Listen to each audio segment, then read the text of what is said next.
My name's Andrew Scott. I'm the Executive Development Chef for Wadworth & Co. My job entails looking after 19 of the managed houses across the estate, designing the menus and training the head chefs.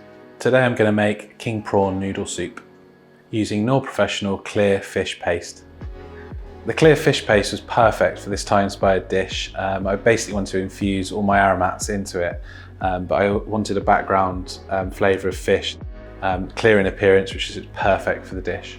First, I'm going to start with the Knorr Professional clear fish paste. I'm going to add 2 tablespoons to 500 ml of water. I'm now going to heat the clear fish paste on the stove.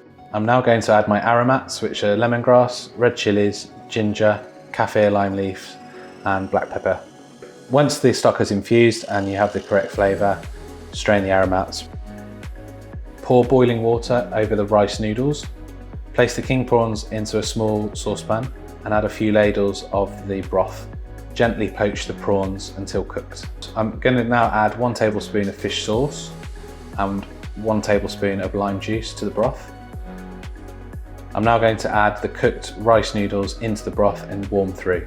So in the soup plate, I'm just going to now layer up the leftover ingredients, which is the sliced spring onions, some of the sliced chilli, some picked mint leaves and picked coriander leaves. Add the pak choy, which is a future 50 ingredient.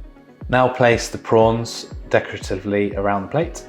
Now I'm just going to add the cooked rice noodles to the bowl, and now I'm just going to pour over the hot finished broth. To garnish, I'm just going to finish with the last picked mint leaves, coriander leaves, more sliced chilli, and that's the finished dish. This is a perfect product to go to for this Thai-inspired broth. You get a lovely light fish flavour, very, very easy to measure out. You know what you're getting. Lovely clear finish to it from a brand I trust.